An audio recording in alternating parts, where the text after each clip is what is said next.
actually have to do some work on this thing. The reason I'm sitting in the shop here with it is I've got a water pump that's failing. The front bearing's just shot and it's rattling, ready to fall apart. So I got to get that thing replaced. Maybe I'll do a video on that. Okay, water pump. This is a new water pump. Everything's nice and tight, as it should be. No rattling around. Here's my Jeep. I've done a little bit of work here to get things started. Basically just pulled the water pump off. Just gonna tuck that out of the way. Pulled off the tensioner bracket there as well. Here's the water pump. That is not supposed to be rattling around like that. I would say that's pretty much dead. So, next thing to do here is create a little bit more room for us. I think I'm just gonna pull off the shroud here. Tuck things out of the way. I'll drop the water hose and drain some coolant here. So, got the fan shroud out, working on just a pulley on the front of the water pump. Just a quick word about tools here. The right tools make the job go so much faster. I highly recommend one of the first things you get if you're starting to work on vehicles is an air compressor and a little bit of air tooling. You do not need a I guess you can't see it there, a big 3-phase, 5-horse, 18 CFM compressor. Just a small compressor will do the trick. But that and a couple basic tools make all the difference in the world for this stuff. You can gradually work up, do what I did just over the years, gradually pick up 1 or 2 more tools here and there.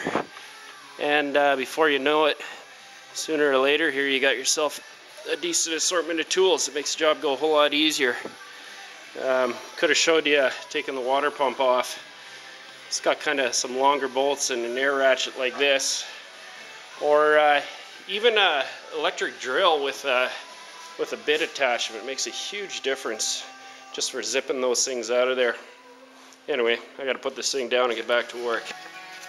Okay, stuff being pulled apart here now. That is it. You'll notice I did manage to break off 1 bolt here. So we're going to have to try and figure out getting that out. Luckily I got a fair bit protruding there. Might be able to weld something on, go from there. So, water pump.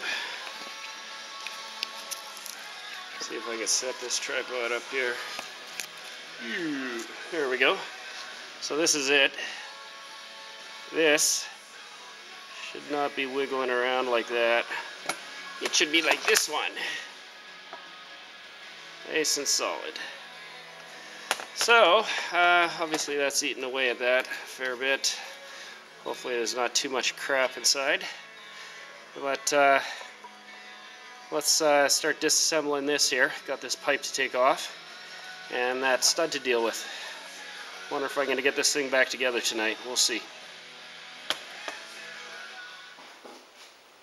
So, with my little broken stud there, I just tried the usual, throw a pair of vice grips on it. That, as usual, didn't work very well. So I headed into town at night here, trying to find a stud extractor. Did not find one, obviously, with the store that I need to go to being closed. So it's getting late here. I think I'll call her a night. I really want to try that before I start grinding away on that thing and throwing some heat. It felt like it was close to coming off, but that head of that bolt there just twisted right off. So we'll try the stud extractor. If that doesn't work, I'll try grinding a pair of flats on there to see if I can get a wrench on. If that doesn't work, then I'll haul out the torch and see if we can get some luck that way. Failing that, it's drilling the sucker out. I guess I'll have to trim that down kind of flush. Actually, I might get the angle drill in there. That'll probably work. Otherwise, I'm kind of out of luck with that thing, but I will see what we can do. Anyway, we'll try that tomorrow and see if we can make any progress. Okay, so back at it again here. Wasn't able to get a stud extractor, So I figured I'd just try grinding a couple of flats on the stud that's left sticking out here. Looks like it worked okay. I'm just going to throw a crescent wrench on here, see if I get any action with this. Oh yeah, it's moving a bit. So when you're pulling out studs like this, something I should have done when I had the head still on the bolt is just work it back and forth a little bit. Not really putting too much torque on it. Normally I do that, but it felt like it was turning so easy. I didn't think it was actually braking. So yeah, this is going to work just fine. So yeah, you just keep working it back and forth a little bit here till you get that freed up. There's a couple other places that bolts are really prone to seizing up, especially in the back of the suspension, the rear suspension of the Jeep there. Those shackle bolts and the ones at the front of the leaf hangers there, those ones can be problematic too. Yeah, you know, I think this is actually going to work.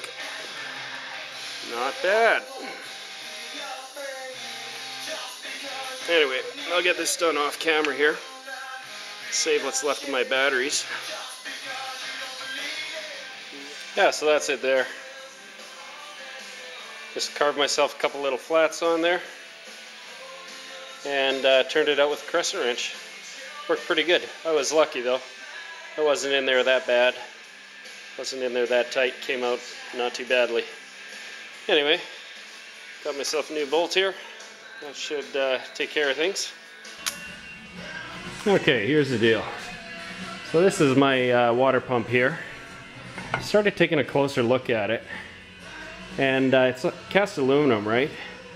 And this whole surface here, the mating surface, was still just rough cast. They hadn't planed it at all or surfaced it. So I spent a little bit of time with a file, but the threads in this thing here too, I don't know how well this is going to pick up, but they look like they're cast in as well. And in particular, this one for this pipe here appeared to have been cast as well. Who cast threads in? It wasn't tapped out, and sure enough, I saw that and I took the pipe and started working it in there, and sure enough it galled the threads right away. There's nothing left. It's pretty shot. So yeah, I'm kind of disappointed. I should have known better. I picked this thing up off of eBay, dirt cheap. Thought I got such a deal at the time. My air of smugness of being so prepared and having pre-bought a water pump has been replaced with some silent humility, because now I'm gonna have to go into town and buy myself a real pump from auto supplier, sort of paying retail, which I never like doing. It always bugs me to have to pay retail. Anyway, I feel much more comfortable about spending the extra bucks and putting something decent in, rather than limping by on a hunk of junk. So anyway, lesson learned. Don't buy cheap crap off of eBay. Okay, back at it. So I managed to find another water pump. Only 40 bucks, and could have saved myself a lot of aggravation if I just spent the money, did it right the first time. So I got myself a new water pump, and I'm not quick enough on the camera here. I already got it installed before I grabbed the camera. So yeah, all the surfaces are machined and the threads are actually tapped, not just cast in there, so everything's looking pretty. Got that water pipe in there. It's all Tefloned in, looking good. So I'm just torquing everything down, assembling all the periphery back on again. We'll get that timing belt back on there and fire it up and see how it runs. Okay, there we go. Got everything back together. Belts are on, filled up with coolant. Filled up the overflow bottle pretty good there. We're going to purge out a little bit of air the first few times we heat and cool. Go through a couple cycles there. And you got to have that sucker full to coolant back into your cooling system. It'll purge out the air every time it heats up and suck back water when it cools. Don't forget to use antifreeze. And let's take this for a test drive here, make sure everything's going good. But that's how we do her. Alright, so just as a wrap up here, water pump's in. I've had a few engine cycles here of warming up and cooling right off. And temperature's holding pretty nicely.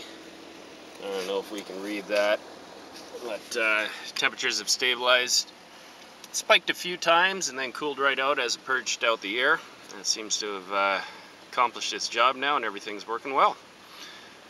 Looking good.